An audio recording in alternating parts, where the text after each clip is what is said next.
Bharatiya Janata party के प्रदेश प्रवक्ता विवेक शर्मा ने सरकार को आड़े हाथों लेते हुए कहा कि बड़ी संख्या में प्रदेश की औद्योगिक इकाई पलायन कर रही है। वर्तमान कांग्रेस सरकार जिस प्रकार से कदम उठा रही है, ऐसा लगता है उद्योगों को पलायन के लिए फेयरवेल दी जा रही है। उद्योगों को प्रताड़ित करने के लिए सरकार ने बिजली की दरों में 10% से 25% की बढ़ोतरी कर दी है।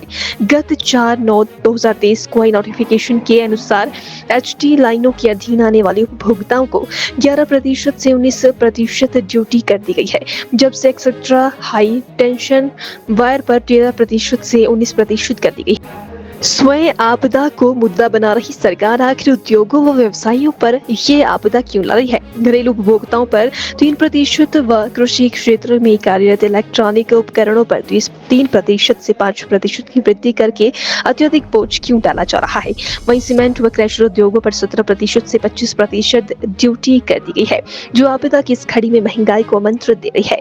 हद तो तब हो रही है जब 5 लाख से 20 लाख के मध्य कीमत वाले डीजल जनरेटर जो बिजली न होने की आपातकालीन स्थिति में उपयोग में ले जाते हैं, निजी संस्थानों द्वारा होटल, अस्पताल, व्यावसायिक संस्थान, कोल्ड व सीटीएस स्टोर पर अब बिजली विभाग अपना मीटर लगाएगा। सामान्यतः प्रदेश में 6 रुपए 50 पैसे अतिरिक्त कीमत का डीजल खरीद कर उसमें डालने वाले को अब 45 पैसे प्रति यूनिट सरकार को भी देने होंगे। अपने खरीदे हुए जनरेटर सुख की सरकार जिस तरह हर विकासात्मक योजना को फेयरवेल दे रही है, 2024 में जनता भी इसी फेयरवेल की तैयारी कर रही है। नमस्कार। बड़ी संख्या में प्रदेश की औद्योगिक इकाइयां पलायन कर रही हैं। वर्तमान कांग्रेस सरकार जिस प्रकार से कदम उठा रही है, ऐसा लगता है कि इंडस्ट्री को पलायन करने के लिए फेयरवेल दे रही है। उद्योगों को प्रताड़ित करने के लिए सरकार ने बिजली के दरों में 10 से 25% की बढ़ोतरी कर दी है। गत 4 सितंबर 2023 को आई नोटिफिकेशन के अनुसार एचटी लाइनों के अधीन आने वाले उपभोक्ताओं को 11% से 19% ड्यूटी कर दी गई है, जबकि एक्स्ट्रा हाई टेंशन वायर्स पर यह 13% से 19% कर दी गई है। स्वयं आपदा को मुद्दा बना रही सरकार आखिर उद्योग व व्यवसायियों पर यह आपदा क्यों ला रही है? घरेलू उपभोक्ताओं पर 3% व कृषि क्षेत्र में कार्यरत इलेक्ट्रॉनिक उपकरणों पर 3 से 5% की वृद्धि करके अत्यधिक बोझ क्यों डाला जा रहा है? वहीं सीमेंट व क्रशर उद्योगों पर 17% से 25% ड्यूटी कर दी गई है, जो आपदा की इस घड़ी में महंगाई को एक और आमंत्रण है।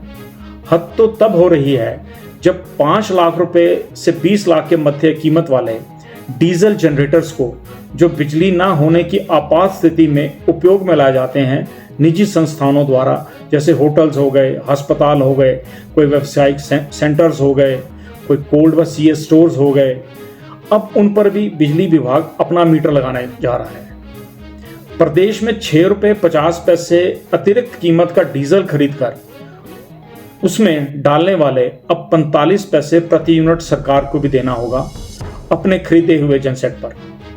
पहले से मंदी की मार झेल रहे ऐसे निजी संस्थानों व उद्योग जगत पर ऐसी फिरौती कितनी तर्कसंगत है? जबकि हिमाचल में छोटे उद्योग, होटल, अस्पताल और बड़ा हिस्सा कार्यरत है, जिसमें medium and small manufacturing industry भी आती है। आखिर इन छोटे व मध्यम उद्योगों को सरकार क्यों प्रताड़ित करना चाहती है? जबकि गत 7 महीने पूर्व सरकार ने अपने बजट भाषण में कहा था कि हम प्रदेश को ग्रीन स्टेट बनाएंगे व प्रत्येक जिले में 2 पंचायतों को ग्रीन पंचायत बनाएंगे।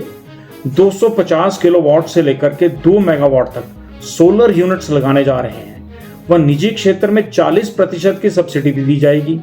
सरकार को यह जनता को बताना चाहिए कि कितने लोगों को सरकार ने सब्सिडी दी, कितने सोलर यूनिट को उन्होंने अनुमति दी। यह केवल झूठी गारंटियों की तर्ज पर बजट के समय भी हवाई किले बना रहे थे। सुख की सरकार जिस तरह से विकासात्मक योजनाओं को फेयरवेल दे रही है, 2024 में जनता भी इसी फेयरवेल की तैयारी कर रही है। धन्यवाद।